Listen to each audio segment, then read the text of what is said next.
Hey everyone, welcome back. Welcome back. Do me a favor, hit the like button, share, subscribe, and follow. Shout out to all the new subscribers. We're now we're like 3 subscribers shy away from 100, and we're just getting started. So thank you so much. I wanted to bring that quick good news. Also, we hit 10,000 views on the YouTube channel. Yeah, maybe next week we'll talk a little bit about the Facebook numbers, but thank you so much for following the platform. Help us share, subscribe, turn up your notifications so you're notified when we go live. Without any further ado, the Chief Editor-in-Chief Publisher, SharpEdgeNews.com, Chief Oladimeji Abitogun. Welcome, sir. Nice to be back. Thanks for having me, and our sense of appreciation and sincere gratitude to viewers all over the world. Thank you again. Nice to allow us to be part of your day. Awesome. Thank you. All right, so I know you have some special update report for us today. First and foremost, let's just Segun Olatunji's shocking revelation. Actually, there's this small clip I'm going to play right now of Segun Olatunji that I think we should first play, and then I want to hear any update from you with regards to the threat to journalism in Nigeria. All right. Already handcuffed me. Then somebody came and said, "Give me your glasses." I gave him the glasses, and then he put a blindfold on me. And then they moved me into the aircraft. When we landed, they took me straight, still blindfolded. Took me straight, and they took me to their office. Immediately we got there, they put leg cuffs in addition to the handcuffs. After about 2 weeks in detention with his family, employers and colleagues unaware of his whereabouts, the International Press Institute (IPI) Nigeria on Wednesday traced the adopted. All right, so tell us a little bit more about this story. What's going on with this story, sir? Tell us. Thank you very much, and let us raise this alarm that the Nigerian media space in Nigeria is currently under very serious threat, and there cannot be any doubt about the fact that journalists are already polarized. What is behind his arrest and the manner of his adoption or his abduction by the military of those who have now been identified as truly from a military intelligence community. I mean, it was said to be directly linked to an alleged story run by his media organization on how certain people allegedly bribed to the tune of $30 billion. Could that be true? We do not know. And no doubt, that story may be grossly exaggerated. But then, could there be scintilla of truth to the fact that people offered bribe or bribes were accepted to fix some people up in certain offices in the current Tinubu administration in Nigeria? We never will know. Like I've always said, no journalist will pretend to know everything, but it is also proper to follow the facts.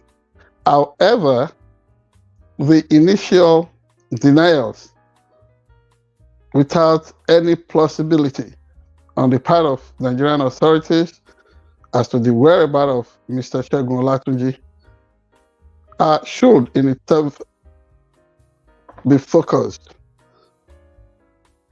In precarious times, when people disappear anyhow, when people are murdered anyhow, when people are kidnapped anyhow in Nigeria, certain people invaded the family space of the Olatunjis, and they took him away. As we now know, he alleged that he was blindfolded and then whisked into an aircraft, taken to God knows where. And some journalists, just because they want to act more like extension of the government administration, even while they are in private media organizations, continue to excuse what the government did to Mr. Olatunji. This is what I cannot reconcile myself with. Yes, if stories were not true, which we understand in itself to be an aberration in serious journalism, people could be sued for libel, could be sued for defamation, could be sued for slander. The rules are there, but this excitement on the part of journalists to want to allow for anything to happen to Segun Olatunji just because they felt like, oh, that story that his organization ran, which he approved as the editor, may not be true, should be an excuse for us to now say, okay, we give the government of the day in Nigeria a blank check to arrest, harass, detain, and possibly kill, detain journalists for God knows what. They should understand that the current government, some of them, I mean, who's the appointees or headship on some private media organizations in Nigeria, will not be there forever. So in the future, when they come for some of us, is this what we are going to say? People like Steve Uguchinua have disappeared as journalists in Nigeria till today. Nobody has questions. And some people are beginning to imagine themselves to be like cult individuals in journalism, untouchable, and they think they can pontificate and declare positions with magisterial finality on the welfare, on the treatment of their colleagues. They don't care. And then they give out justifications to the excesses of the administration in Nigeria. That cannot be right. So certainly, I think Mr. Segun Olatunji has a case. These attempts at rubbishing or excusing whatever happened to him in the name of not knowing if the story his organization ran was true or not. After all, haven't we seen people, some of the appointees of this administration in Nigeria, who were really involved in acts that were below democratic standards in Rivers, in Ebonyi, Lagos, elsewhere. And when things like that are questioned, could any journalist be said to be wrong? Put for thought here.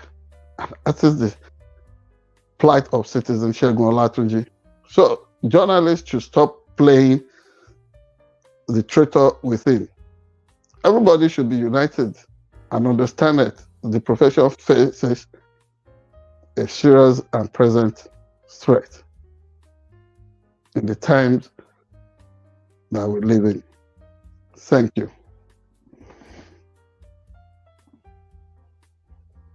Hello? I can hear you, sir. That's Right. very. I was muted by mistake. That's very, very sad. Particularly considering that, because I'm hearing some of the things you're saying there. It sounds like some The media journalists. Yeah, the media industry is polarized, and some journalists find excuses for Yeah. whatever the administration is doing to some of our colleagues. Yes. Even today, we know that some of us may not just want to pick up our international passport, buy our ticket, and say that we want to go to Nigeria, because we know that each time we scrutinize the administration, each time we ask questions about the direction in which our nation is headed, Mm-hmm. they classify us to be state enemy number one. And that is not right. It is No, not right. it's not proper. Yes, we It's not cannot proper. have unipolar arguments or direction as to where we want Nigeria to be headed. Mm-hmm. Yes. Yeah. And yeah, maybe when we also proceed further, we need to talk about this so-called fear, this so-called phobia that America may be attempting to set a military base in Nigeria. Mm-hmm. And I ask, if indeed America is trying to set up a military base in Nigeria, so what is wrong with that? Everybody that has spoken up. I mean, let me ask you: would that be a good thing? And in what capacity would that be a good thing? For me, it would be a good thing. Forget these things they are saying about some fear and resistance to setting up of a Nigerian Anglo Defense Pact in 1962. This is 2024 Nigeria. They are saying they want to protect Nigeria's sovereignty, and so America cannot come and set up a military base. Sovereignty, is that sovereignty itself not under attack with the internal sabotage, the internal insurrection, kidnappings going on, Islamic terrorism all over Nigeria? So is that sovereignty in itself not yet compromised? So for me, people who are raising this flag, that was the same card they played to blackmail the Goodluck Jonathan administration into relapsing into lethargy concerning the rise of this current wave of violence and terrorism in Nigeria. Remember when those Chibok girls were kidnapped? And Jonathan wanted to take action. A section of these people ganged up, and then they said, "Oh, they were concerned that this may be a target at what's it called, Muslim North." And then when everything ran haywire, they blamed Jonathan for doing nothing. It's so easy for them to pin people to a corner and then call them names. So now it is okay for Russia to come in through the back door and behave as if Russia means everything. And they say Nigeria is non-aligned. So in that wise, they should not take sides, and America should not be allowed to take a foothold militarily in Nigeria. But Russia can take foothold on the African continent. They blame America for everything.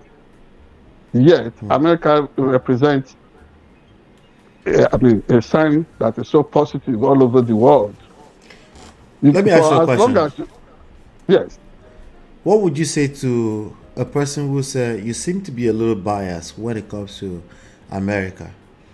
Well, you are an American. I'm an American, right? So, what would you say to people? We're Nigerian Americans, right? What would you say to people that say you seem to be a little biased whenever we're talking about American? It would be a matter of their own opinion. So, what else would they want me to be? I cannot be a Russian. I cannot be a Russian. Don't forget to look in the camera. Don't forget to look at the camera. Yes. There you go. These individuals who will take this position elsewhere, Nigerians have been known to pick citizenships that are less edifying than that of America. Even when they say they have a genuine sincerity about where they want Nigeria to go. Today, Saudi Arabia gets protected by America. They should go and check that fact. America assists Saudi Arabia. So this their excitement and resistance to American influence on the African continent. Where is it coming from? Whose interest are they serving? What I'm saying is that for all you can care, you can kill your citizens, you can make them subservient, you can reduce them to what's it called? Thieves. Russia does not care. But America will ask you questions. So which of the two would you rather embrace? Whether I'm American or not, I know that America represents positivity all over the world. So Right.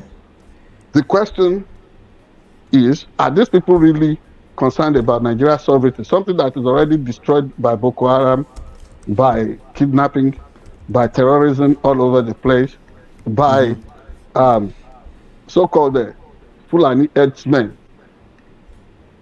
So that sovereignty is not something they should be concerned about when people come from Futajalon all over the continent and run people over.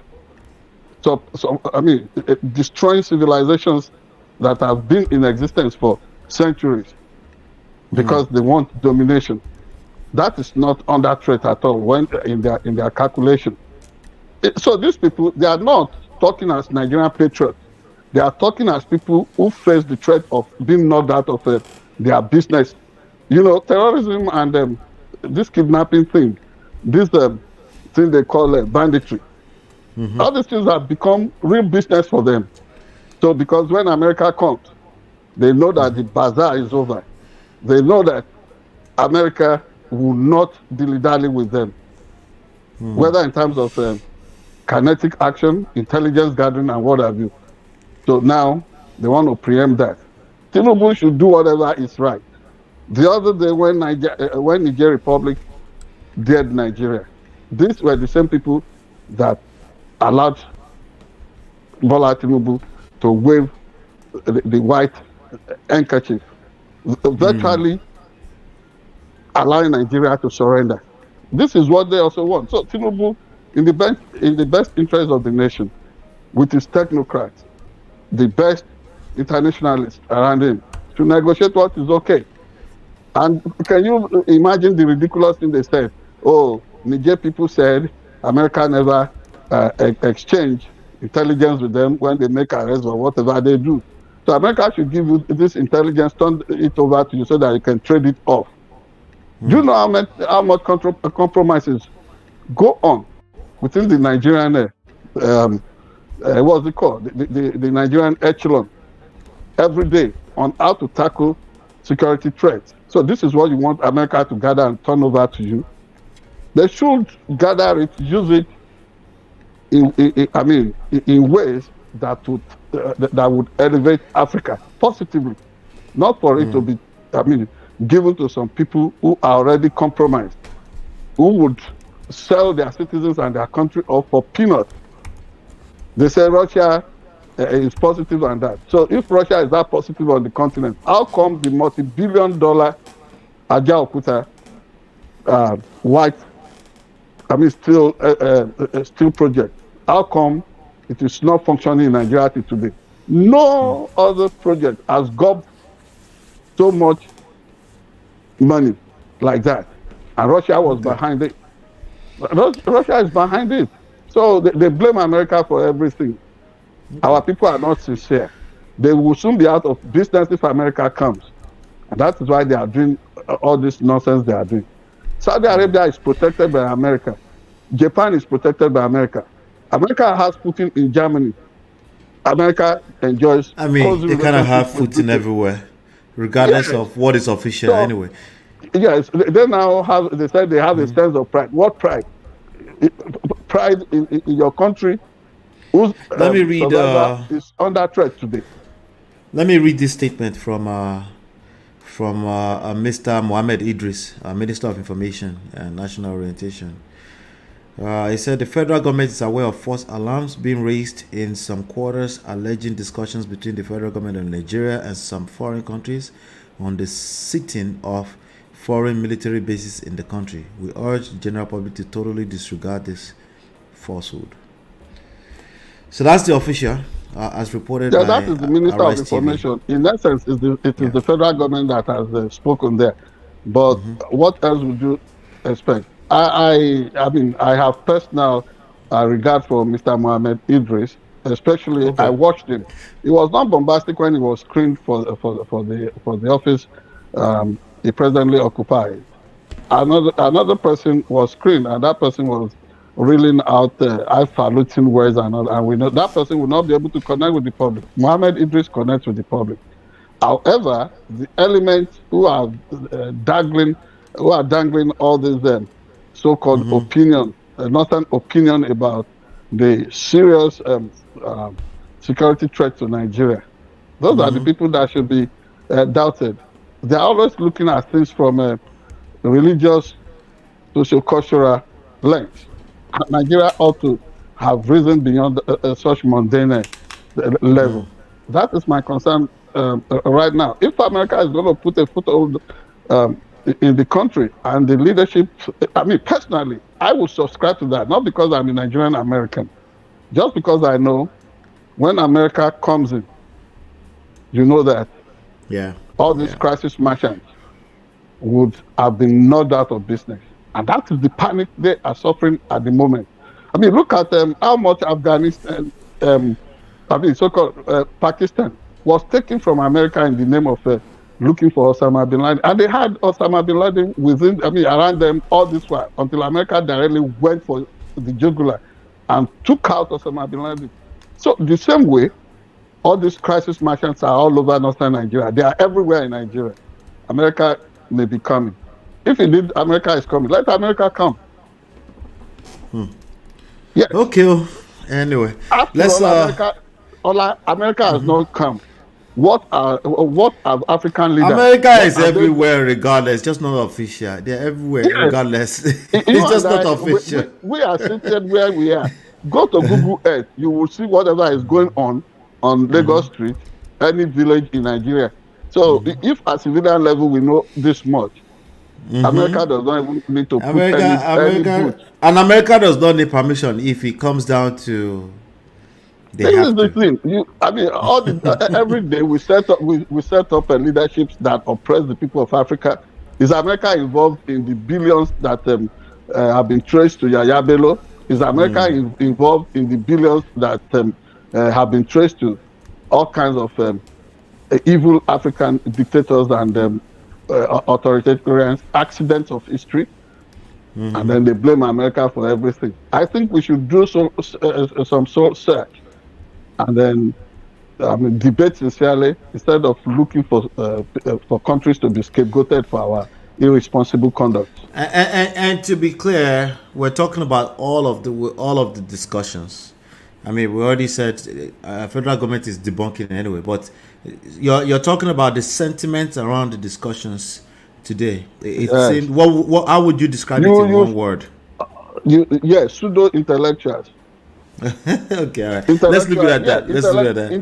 Intellectual fraudsters who are parading themselves to be sincere leaders of the people. They need to find some place to go and take a rest so that the nation can have real progress. Awesome. Anyway, do us a favor, hit the like button, share, subscribe, and follow. That was SharpEdgeNews.com special. And let's get into some trendy stuff. We'll be right back.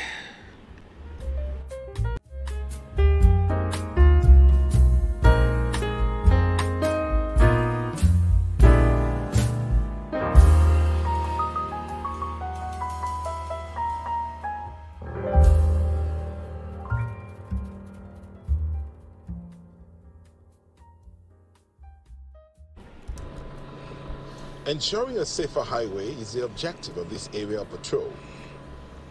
Nigeria Police Force says it's determined and will continue to comb the Abuja-Kaduna highway and rail tracks and indeed every nook and cranny for criminals.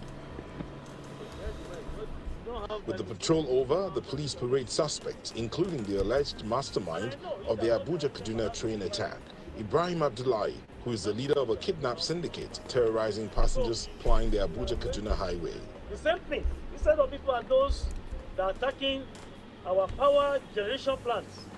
At a news conference in Kaduna, the police public relations officer explains how the suspect was arrested. You will recollect that on 12 January 2024, police operative attached to anti-kidnapping unit of Kaduna State Criminal Investigation Department (CID), based on credible information swift, in and arrested one Ibrahim Abdullahi, aka Monday, at Abuja-Kaduna Road flyover by Rido Junction.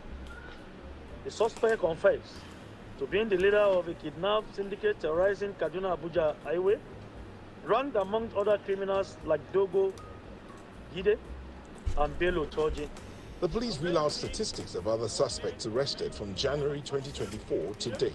On February 29, 2024, vigilant operatives of the Kaduna Command Monitoring Unit conducted a well-coordinated operations at the residence of a suspected kidnapper. On 7th of April 2024, police operative... All right, so let's get into this. So what I always wonder is, why is it that they're always depending on confession? Why is it that they don't ever have evidence of their own? My observation. But anyway, this is they said police nab suspected Abuja-Kaduna abduction masterminds. Right? Well, is it possible that these kids are hungry and they just want to be jailed so that they can eat? Is that if we are going strictly by their confession, what is going on here, Chief? Well, like you have your doubt about the genuineness of the quality of confessions coming from this so-called suspected masterminds of the Abuja-Kaduna rail track attack.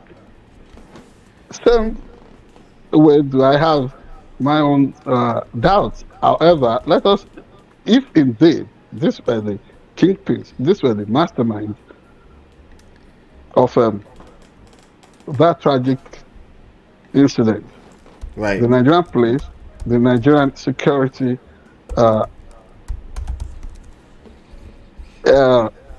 leadership, and men and women who take the risk to expose, to uncover evildoers in the society, they must be commended. If indeed these confessions, so-called confessions from these bandits. Wait, they must be commended for the confessions or for actually having a case? For being able to crack the case, or for being able to go after them and rein them in. Okay. However, for the confessions, because you know what because you know, I just noticed that always there's confession and they are parading and they are that road is so straightforward that there should be no like these incidents are way too much on that particular road. That road is a very straight road, less than 3 hours if everything were normal, of course, right? That if they are going to catch anybody do something on that, they should be like, okay, we have evidence, evidence to believe, I don't know how they say, that these are the right people. But their account, all I hear, I mean, unless you heard something else, but what I'm hearing is a bunch of kids confessing. I'm hearing the same thing you heard. Yeah, just because a young man confesses doesn't mean he's the one that did anything. Well, like you said, could these young folks be out there looking for a way of escaping hunger? You know, Nigerian hunger. And then they say, oh, I want to be taken in. Let me have a free breakfast, lunch. Yeah, because they do that even here in New York City. System. Even here in New York City, people do that. They go into emergency rooms just because they want to eat. The homeless. How much more in Nigeria?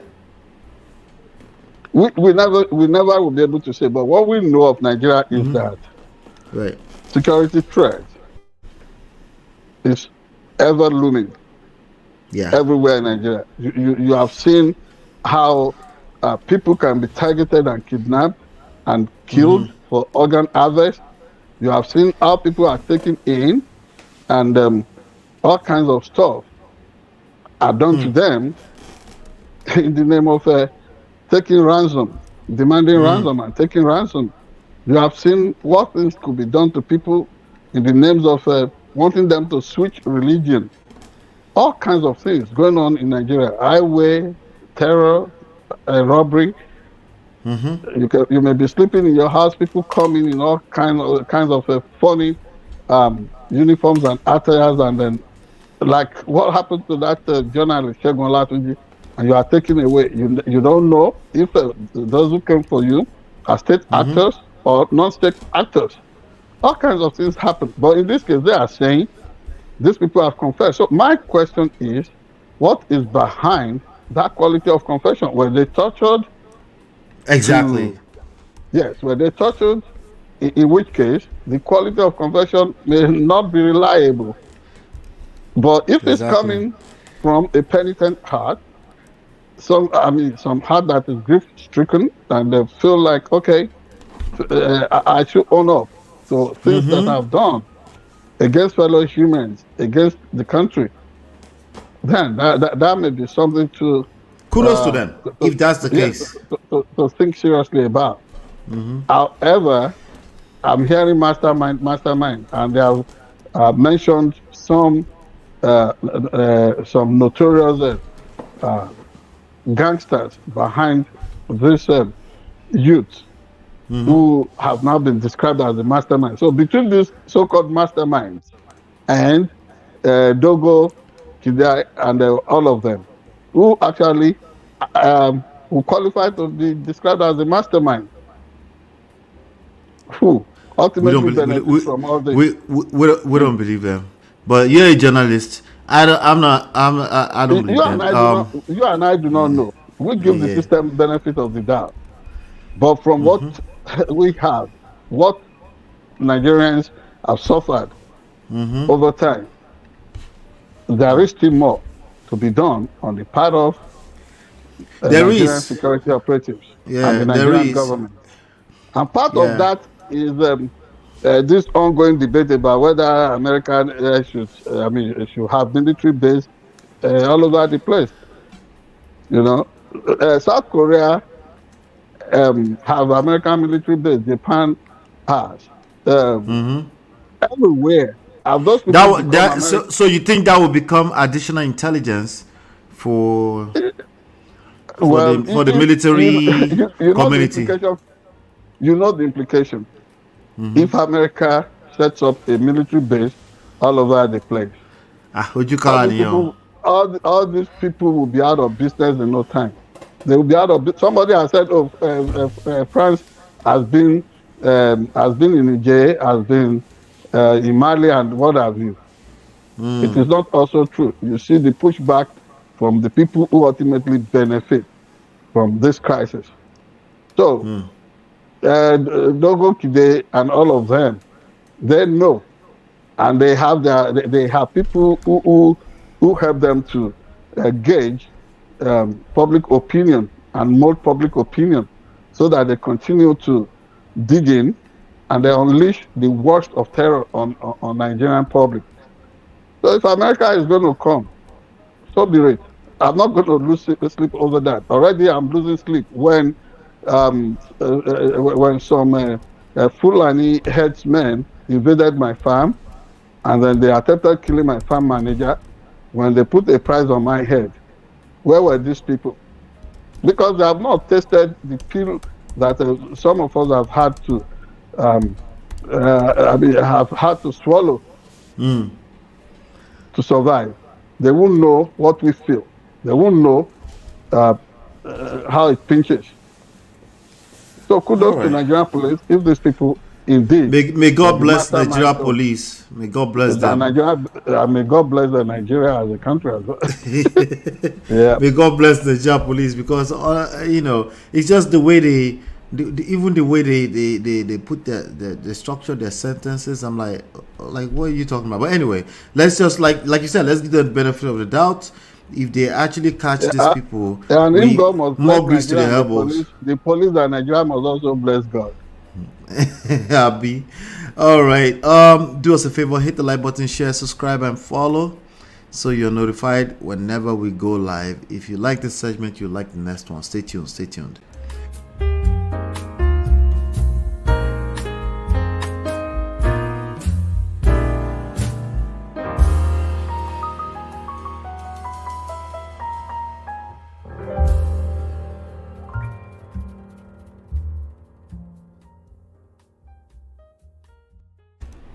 All right, let's listen to this.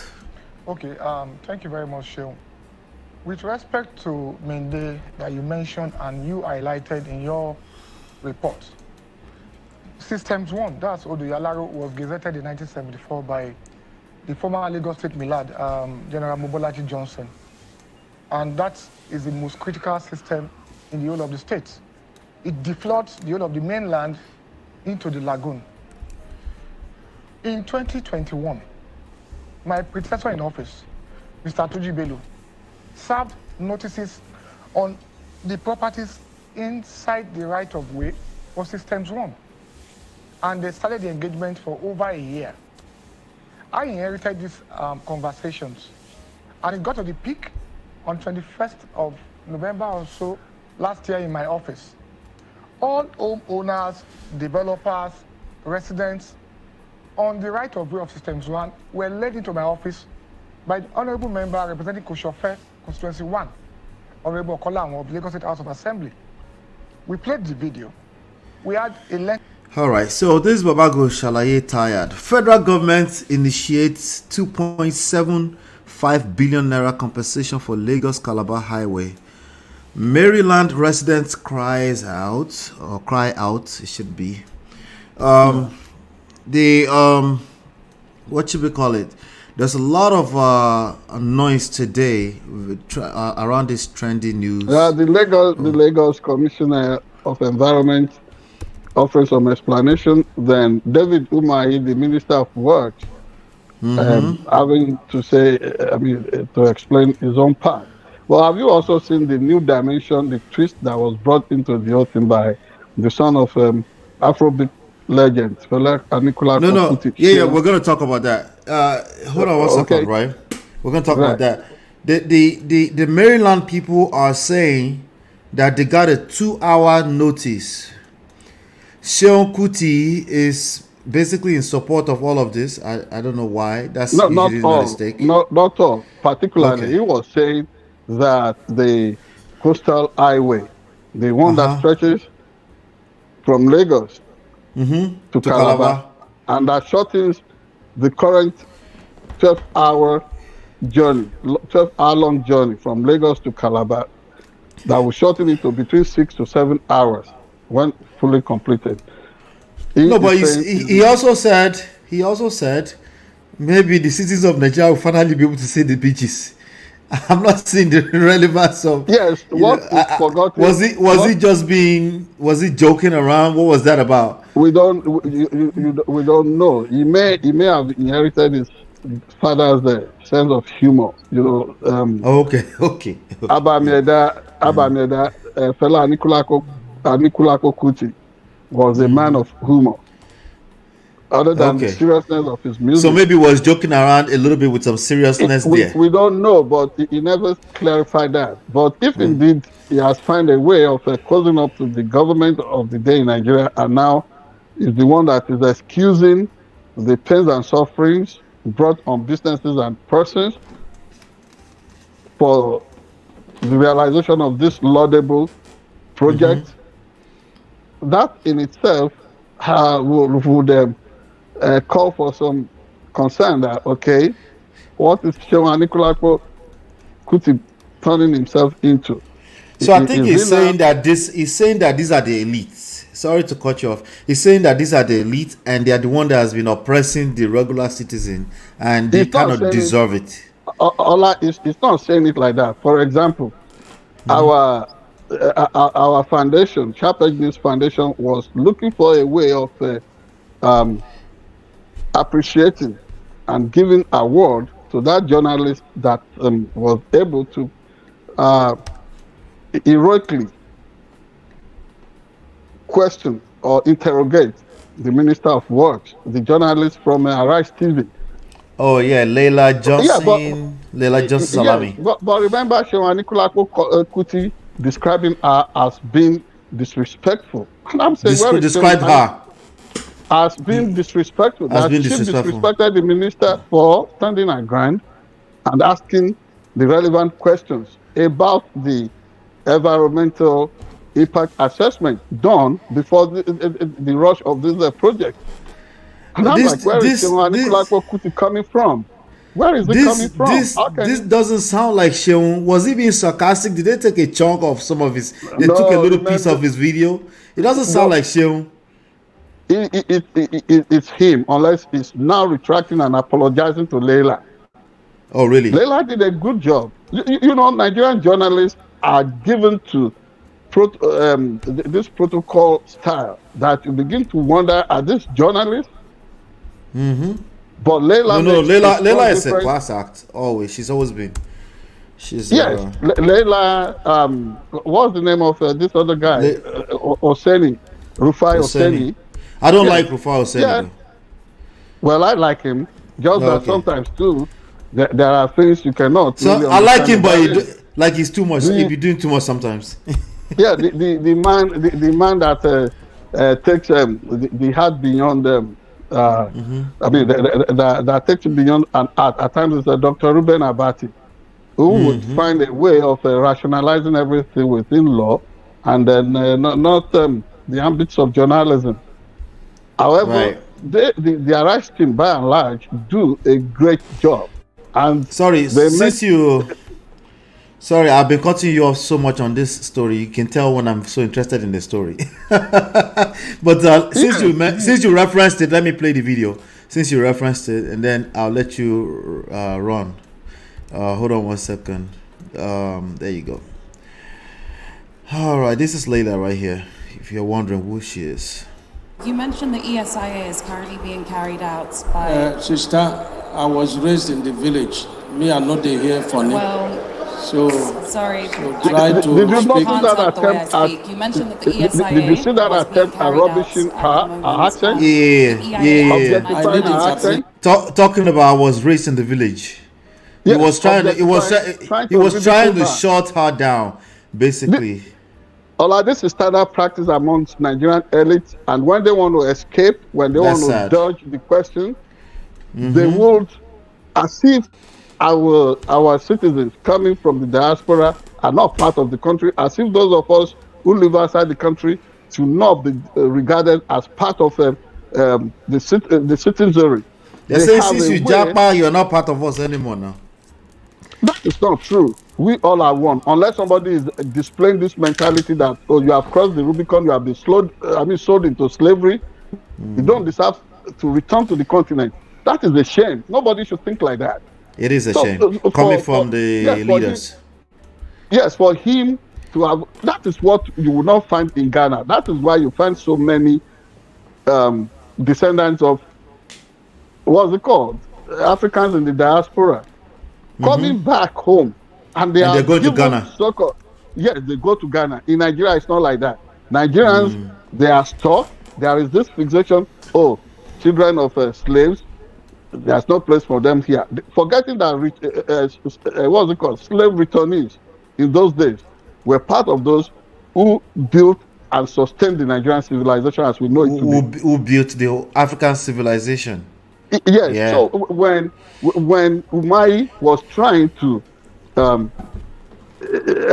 objectify the accent of Layla that way, I thought he was really operating beneath expectation.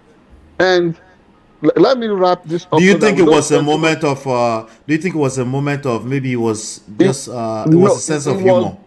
It was not humor. He was doing it on purpose.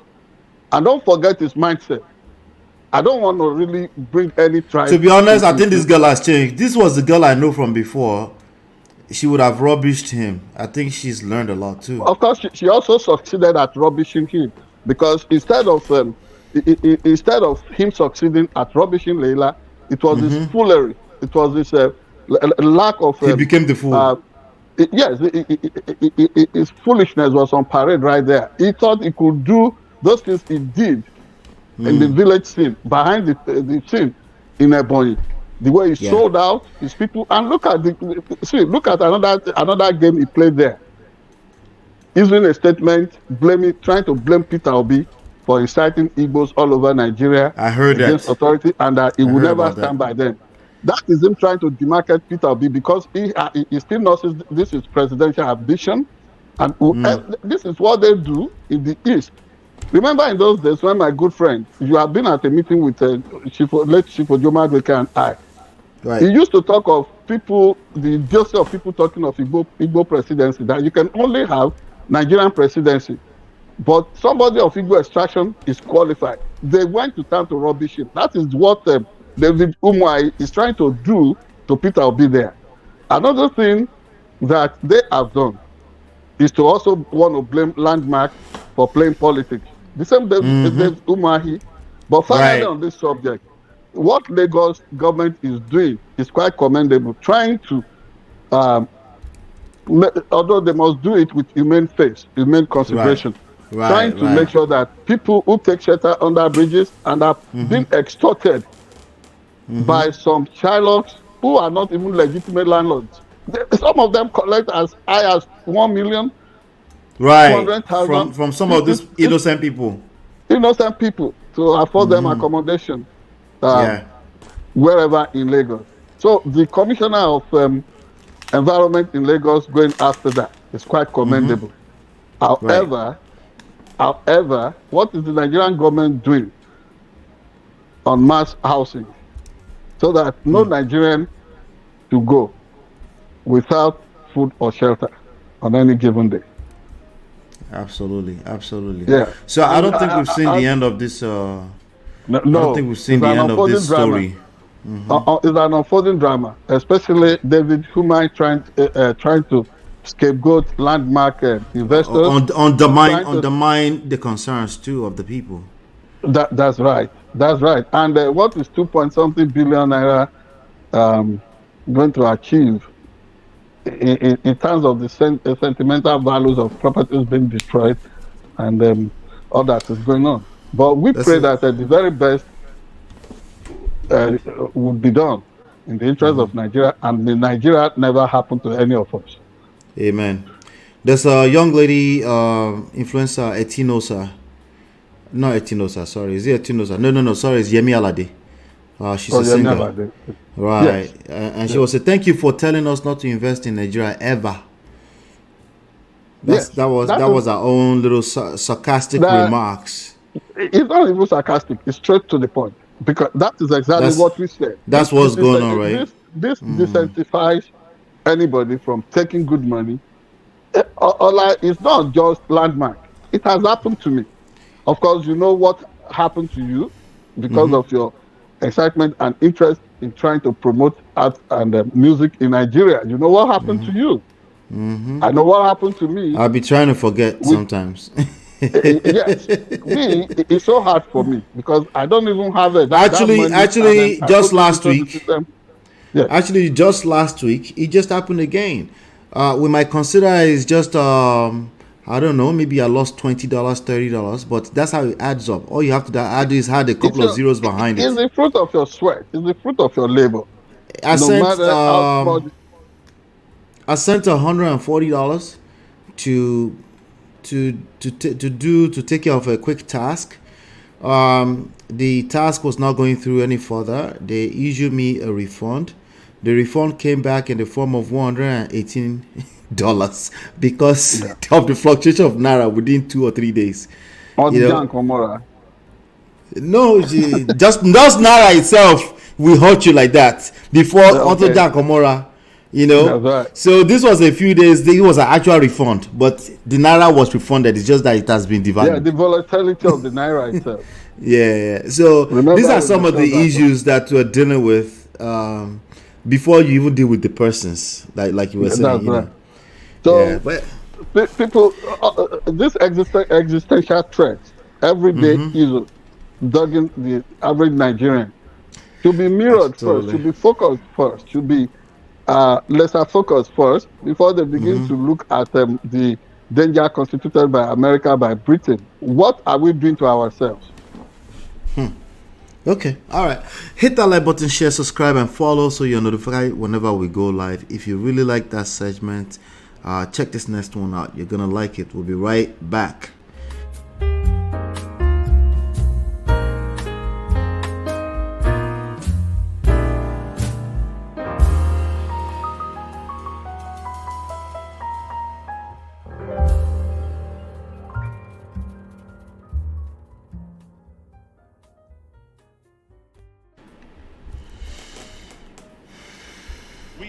As a government, feel your pain.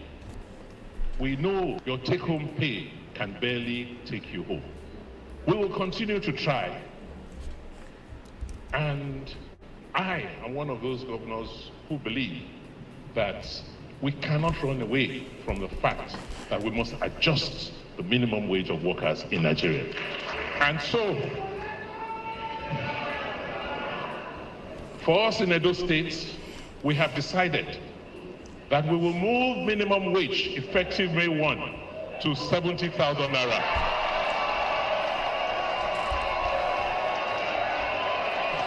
All right, let's talk about this.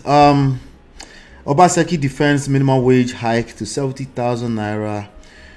Is 615,000 naira a living wage? I'm struggling to understand. Maybe you can bring us up to speed with this. To understand, what is this 615,000 naira? What is that about? I know Obaseki is. Yeah, go ahead. That is what the Nigerian labor leadership is bringing on the table as they negotiate. I mean, as they're bargaining. What's it called?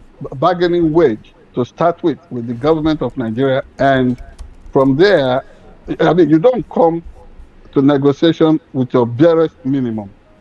You must hop it a bit, but really, by my consideration, if you convert 615,000 naira to dollars in Nigeria of today, that should just be around $500. It is ridiculous to have $500 as minimum wage in Nigeria. The average janitorial worker, the average so let me get this straight, Chief, before you continue. Sorry, let me get this straight. You're saying that the 70,000 naira is representing the same number that 615,000 naira is. It's not that one is 12 months and the other one is 1 month. One person is saying, I'm ready to give you 70,000 naira, and Labor is suggesting 615,000 for a month. That margin, that's an extremely wide margin. Why such a heavy discrepancy? See, the government in Edo State currently, and in Nigeria, the current minimum wage is about 30,000 naira. For example, if you work with SharpEdge News in Nigeria, you are not going to be paid that 30,000 naira as your minimum wage. That is what level 1 officers or officials in a government would be paid. That's the 70,000 naira. No, that's 30,000 currently. That's the current 30,000 naira right now. Yes, Edo State is now proposing that theirs is now going to go up to 70,000. Okay. As the minimum. Okay. In Edo public service. Okay. And all over Nigeria, Labor is saying that must be around 615,000. And then the media and people in government, they have said that is unrealistic on part of Labor. And I am saying, as Oladimeji Abitogun, that 615,000 is like $500. It's like $500, and that should be more like it.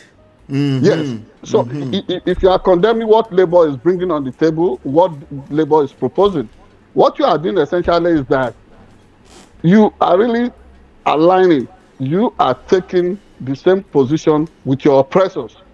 These people who steal over, individuals, stealing over 120 billion naira, 80 billion in Kogi, allegedly, because we don't know if it is true or not. But we know that there have been Nigerians who stole billions, like the late Abacha. Let's just blame it on the snake. Yes, where you don't open up that space and let these people know that workers must be paid adequately. What you are doing is to help the looters to advance their argument that, reserve something for us to have something to loot. If you don't use it to service personnel, if you don't use it to service human resource for the nation, then you have so much for politicians, for military leaders, for corrupt justices, for all kinds of so-called thick-set lawmakers to steal. But when you use it to take care of the laborers in the vine, to take care of civil servants, to take care of workers, there will be little or nothing left for anybody to steal. What if, I mean, left would be channeled towards infrastructural development? So to turn around, I've had journalists who are excusing this. You know, even some of those journalists that I admire sometimes. You see, you hear things they say, the excuses they give, that is too high, that is unrealistic. What is too unrealistic about $500? Yes, which is so could it be that they are asking who's going to pay for it? Where's this money going to come from? Are the they going money to be is printing there. it? The money is there. Nobody has to print anything. The money is No, but there. that's not sufficient. I mean, just to say the money is there. Money is where? What is not sufficient? When you say the money is there, where?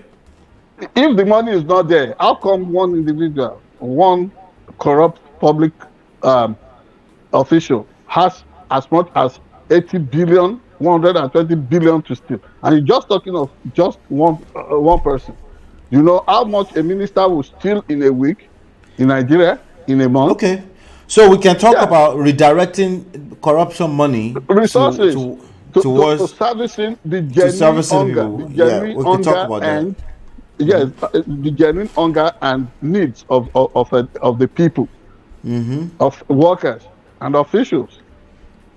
This is the thing, and sometimes you know, people who speak for labor are not as articulate as they ought to be. Right. You know, right. Because like for example, if somebody is coming from labor and they say the money is there, someone like me, I'll be like, what do you mean there? You see how I just ask? I'm like, what do you mean there? Oh, right? yes. So you're gonna have to, and the money is really there. So if it's corruption money, that still needs to be channeled properly, because corruption money is corruption money for a reason, right? That means it's stolen. That means that money was not there, quote unquote, there. Somebody is stealing money that's not even there, right? Which is part of our problems, money, right? In this case, the money is there in Nigeria. Did you hear how much a past governor paid in lieu of social school tuition? About $1 million, like about $900 and something thousand. Yahaya.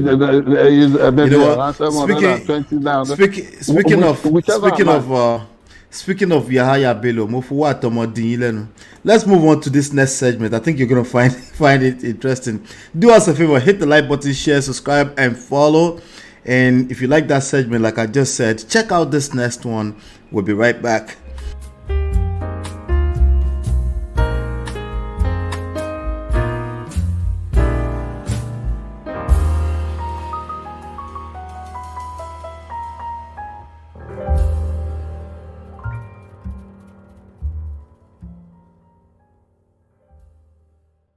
All right, let's hear this.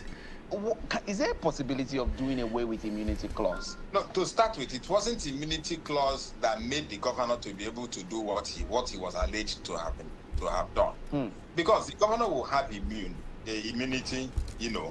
What of the policemen he came with? What of other people he came with? Do they have immunity? These are just the issues. So if, for instance, people around him knows that they will immediately be arrested for their conduct, because that's why I said all of us being accountable to the law. If somebody who has immunity asks you to do something that is wrong, and you go and do it, the immunity will not extend to you. True. The immunity will stop at the government or at the governor. Then there are how many people that have immunity in Nigeria? Just 36 plus 1 or plus 2. 36, okay, plus the deputies. You have less than 100 persons that have immunity in Nigeria. Let these 100 people continue until their immunity lapses. But let the next person they ask, most times they don't, if they steal now, they don't steal with their money, they're with their hands, they don't carry all this money. So this question is stripping governors of immunity. How realistic is that? And this is coming from the whole issue with EFCC versus Yahaya Bello. We're just talking about the almost $1 million school fees that he paid directly allegedly from government treasury into the school, some of it which has been refunded by the school. How realistic is this? Does that really stop these people from stealing anyway? Yeah, the point of departure of that, isn't it funny? You don't want America. These are some of the reasons why they don't want America in Nigeria. That school Right? that refunded that money to EFCC is the American school, of course. There are standards there. There are standards there. Yes, the one would launder dirty money like that. American system has a way of going off on you. The alarm will go off, and that money will be caught and returned to where it rightfully belongs. So, what we're saying here is that immunity clause in itself, what does it stand for? In the case of Nigeria, it has assisted the system to prop up demigods, pseudo-authoritarians, and outright despots.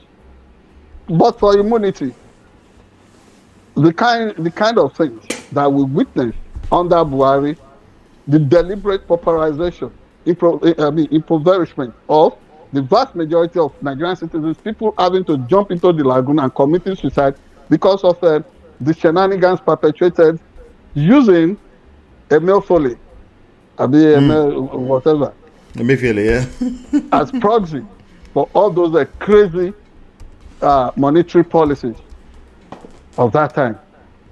But for immunity, you will look at Emefiele himself. I don't know where CBN governor has this immunity. It was doing all kinds of things because of the protection extended to him by the office of Buhari. Look at what happened in Rivers State, where Jason Wike turned himself to Idi Amin, the entertainer of Nigerian folks, as if we lived in 1970s Uganda. Look at what immunity afforded all kinds of people to do everywhere. Nigeria has been violated, and people not minding the strongest office in the land, which is that of a citizen. So, immunity. With what Ododo, the governor of Kogi State, used that immunity to do, to assist unlawfully a suspect to avoid arrest, to jump arrest. Yeah, to jump arrest or to run from to become a fugitive from the law. Would you say, in truth, would you say immunity is something that ought to be protected, that ought to continue? I think people should think should think clearly about this, should marshal their arguments about it. I have my doubts about the sustainability and continued relevance of immunity at this point. But I've not yet come to that conclusion that it must be taken away completely. Because you also want How realistic is that, though? It is realistic. It's realistic. Have we ever heard of that in history? Immunities for governors taken away? Why not? Were they born with immunity? They were not born with immunity now. It's something that is built over time. But it's for the office now. It's to protect the office, isn't it? But does the protection of that office also extend to deny people the right to what's it called, to liberties and their franchise rights, their suffrage? Do you know how many people Yahaya Bello used his so-called immunity craze to deny the opportunity of exercising their suffrage rights in Kogi State while he was there? Look at the case of Jason Wike. He virtually looted the treasury, paying so-called 200,000 political appointees who became his PAs. With 200,000, which other voting electorate do you need? Close to 200,000 special assistants being given maybe amounts ranging from 50,000 naira a month to 300,000. It means votes had been bought in advance. Let us do the analysis. These were things that happened in Nigeria, and not just in Nigeria of 3 years ago. We're talking of a few months ago. And this becomes the reality of the future. Ododo, who could use the paraphernalia of all to deny people Did the call try to come in? Yeah, a court. But okay, you're back now we can because ignore that. it seized your audio for a second. Continue. You're back now. Yes. So what we're saying is that in the hands of people like Ododo and questionable Nigerian leaders who are fascinated by this, what's it called? This vision of becoming despot in their locality. Mm-hmm. Okay. Why should we continue to have immunity on challenge? So, like I said, I've not come to that conclusion yet.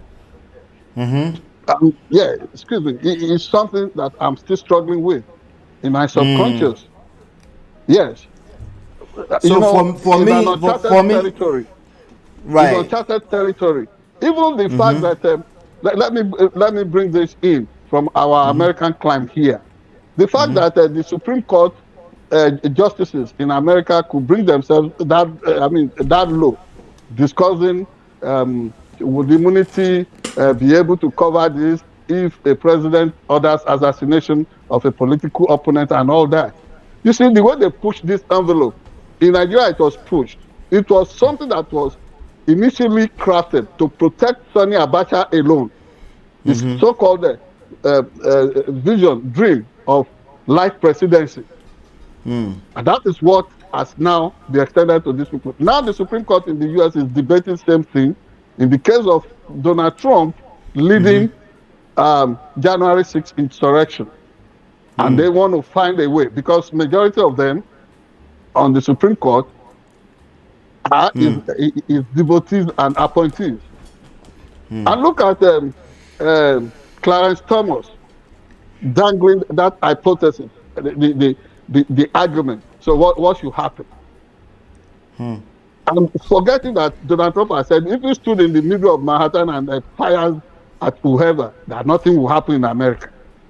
We cannot continue to allow people to gauge our temperature that way about the future. If we get to this kind of sorry situation, how are we going to take it? We are not going to take it lightly, and that is why nobody should continue to protect this craze about immunity that we are still looking at as something that may no longer be desirable. It is not sustainable, because it makes some people to see themselves as being gods, presiding over the affairs of less mortals. And nobody is God. We are all human beings, for God's sake. Okay. All right. I have, speaking of immunity, I have one quick story that we need to cover. Hit that like button, share, subscribe, turn up your notifications so you're notified whenever we go live, and check out this next segment. We'll be right back.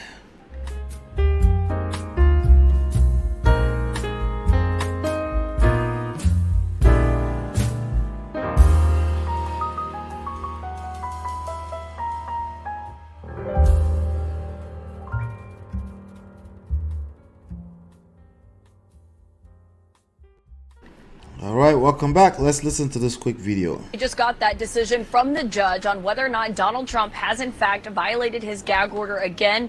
And the judge has decided that yes, Donald Trump has now violated it for the 10th time, and he has now been found in criminal contempt yet again. It was a historic decision when the judge decided that he had violated it the initial time. Prosecutors argued he did so on four more occasions, and now the minute that Donald Trump walked into this courtroom this morning, the judge said that yes, he had violated it. And he said going forward, if Donald Trump violates it again, he will consider jail time. I've got CNN Chief Legal Affairs Correspondent Paula Reed and Karen Friedman Agnifilo, the former Chief Assistant District Attorney in the Manhattan DA's office, here with me. And Paula, this is really notable because the judge is saying, I don't want to have to put you in jail, but you're walking up to that line, essentially. Yeah, clearly the $1,000 per contempt violation fine that he has received so far is not really working as a deterrent. So here the judge said the magnitude. So Trump is probably looking at that and saying $1,000, so $1,000. Okay, so $10,000, and what? He's going to speak his mind. Yeah, $9,000. Right, well, is it nine? So he's violated it nine times. I think there's a 10th one already today. Okay. Yeah, so there's a 10th one today, and that okay. Maybe if there's a 10th, okay, I'm not sure. It doesn't matter, 9 and 10. But bottom line is that this judge is saying against him. The judge upheld 9 of those, and then the fine came down to $9,000. Okay, 1,000 apiece. So this judge is getting ready to put Donald Trump in jail. Remember the last question I asked? Is that even realistic to ask that they remove immunity for governors? Is that unrealistic to put a Donald Trump in jail because of contempt of court? Of course, this is America. You know the way we deal. You keep saying that America. You think they would disrespect the office of the president by putting Donald Trump in jail? He no longer occupies that office. Do not forget.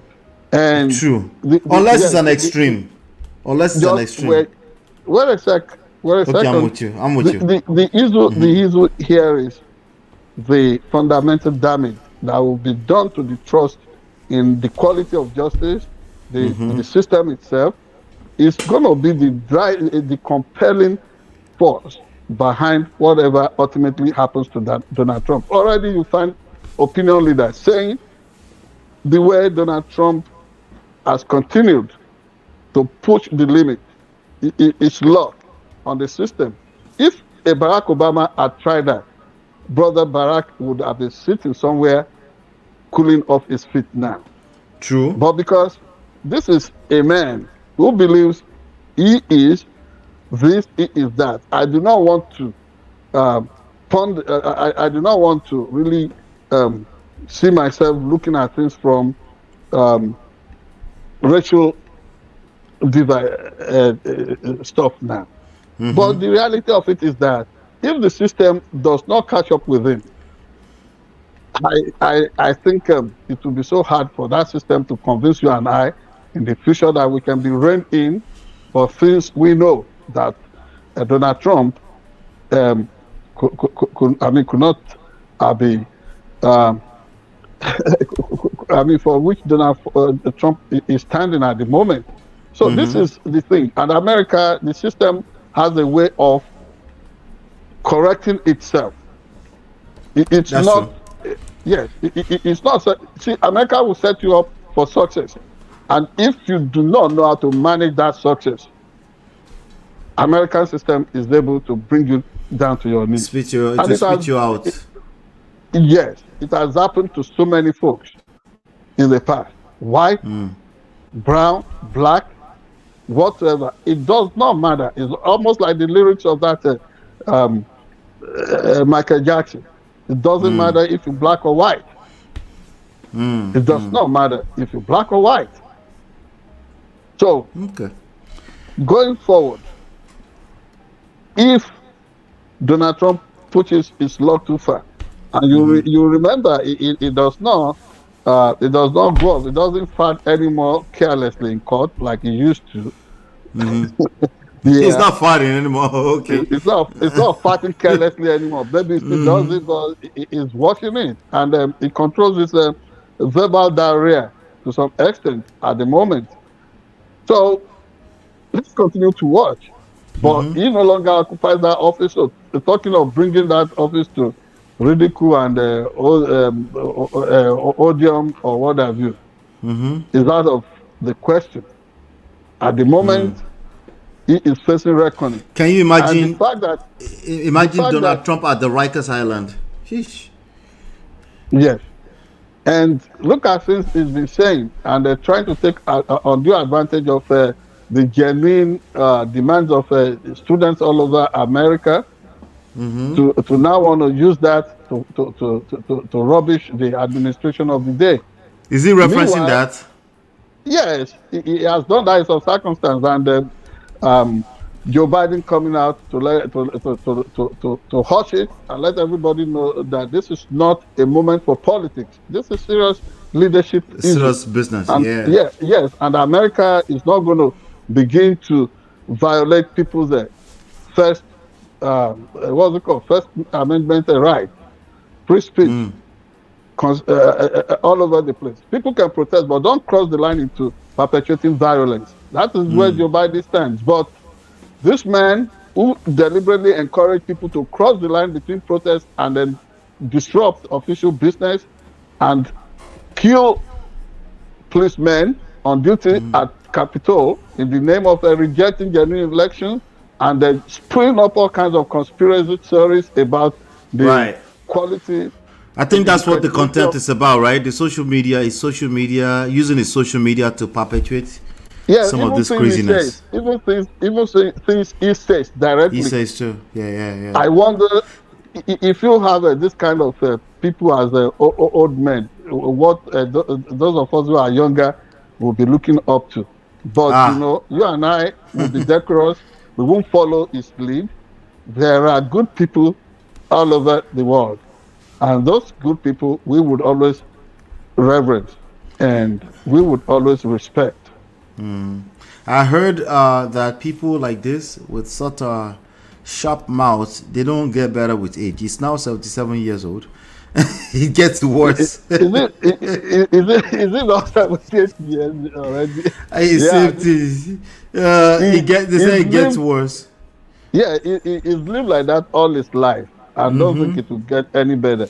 In fact, he will be descending right into his Sheol. If not, he's been given the opportunity of a purgatory, but he's rejecting that. If he finds his soul in limbo, if not outright hell, God help him. There's a report here on NBC News says, could Donald Trump really go to jail for gag order violations? Experts say Judge Merchan has wide, quote-unquote, wide latitude with everything from a wing on Rikers Island to a timeout in a holding cell behind the courtroom. It looks like a holding cell behind the courtroom would be more would be more like here, right? Yeah. So, I mean, that would be interesting, but I don't think Donald Trump is going to shut up for anybody. I think he's going to push anything that will give him more additional. You think? No, anything that will give him additional attention. Let me tell you, all his life as a sports brand, as somebody who's operated close to the crime mob or mafia. He's never been told to shut up in his life. He's never been told to sit down quietly, not even in the classroom. As an adult, as an old man, he is going through that process, and he's shutting at 78. He is shutting up, and he's sitting down there, and he's getting fined $9,000. Lasso. Can you imagine? That is not lasso. That is what the law stipulates, and you won't go beyond that. It's either it takes that or it takes 30 days in the cooler. He goes to jail for 30 days if he's not able to come up with $1,000. And because of his own protection, he won't be able to mingle with anybody else for his own protection. Oh, of course, you know the way it is. Even what's it called? People who commit gangacha fraud, like a $1 million fraud in America, they go to prison. You see the way they are treated there. You won't envy that. So it's always good to stay out of trouble. That is the moral of what we are saying. Stay out of trouble, whether you are Donald Trump or whoever you are. The system is able to, to put you there. You know, we're already in May. I do my utmost all the time to make sure that I don't get into the wrong side of the law. Yeah, and we're already in May now, so the rest of this year will be quite interesting to watch. We'll be in the crowd. We'll be in the forefront. We'll to watch. Yes, watching it. Yes, awesome. But our folks should not forget to be part of the civil exercise. Get registered. Make sure you vote. Let us speak. Your vote speak for you. Let nobody describe you as an animal. Let nobody devalue your life. Make sure you emphasize the value of your work. That sense of self-worth must be demonstrated through your franchise. What if they describe your country as a shithole? Can we accept that? If we are the ones saying that by ourselves, but of course you have seen things being perpetrated by people like Yahaya Bello, people who are so corrupt and they rubbish the place and want to look for some imaginary imperial authorities elsewhere to blame for our problems. No. Obafemi Awolowo would say that man, I'm paraphrasing now, is the architect of his own fortune or misfortune. Yes, so. Yes. Let us be inward looking. Let us look at ourselves and see what we do to our system, to our country, to our continent, and then we would stop blaming aliens, imaginary imperialists elsewhere for our failings. Awesome. Thank you so much for another awesome one in the bag. Thank you, everybody. Hit the like button, share, subscribe. You're watching Sharp Edge News TV. Let's share. Let everybody know about this platform so we can grow together. Thank you so much for all you do. Hopefully you've been enlightened and educated. And I'll give you the last word, Chief. Well, not much to say other than what we have emphasized as a recurrent theme because of today's presentation and engagement. Let us be introspective. Let's look at ourselves for who we are and as who we are. Do not scapegoat anybody. That will not help the situation. Oh, blame it on Russia, blame it on America, Britain, France, or what have you. Let's do the work. Let's do the work ourselves. Yes, ourselves. When we do that, our salvation will be in our end. Yeah, then we can claim the credit too. Thank you. I appreciate that. Thank you so much. All right, cheers, everybody. Talk soon. Bye now.